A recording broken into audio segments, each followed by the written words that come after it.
Marojna olib keldim, chiqasizmi demoqchi edim. Ha, hozir grim qilayotgandim, grim. Hozir chiqaman. Xo'p. Hastaman sensiz men. Ayrılık ham bo'ldi ayon, kimga foyda, kimga ziyon. Orzu umid bo'ldi sarob, turolmadik ahdimizda. Qaros. Bir narsa aytsam xo'p deysanmi? Ayting. Shu bolalarimizdan bittasini opam farzandli bo'lgunlaricha ularga berib tursak nima deysan? Tushundim. Bu nima deganingiz?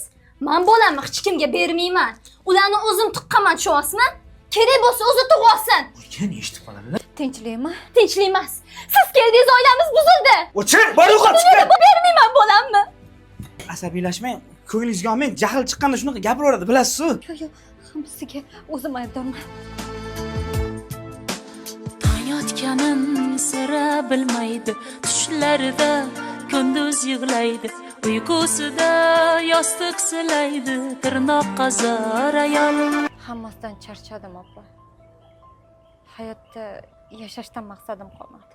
Aynan sizni nima qiynayapti? Ochiqroq gapiravering. Bizni qiynayotgan muammo Bemalol aytavering. 10 yildan beri farzandga zormiz, opa.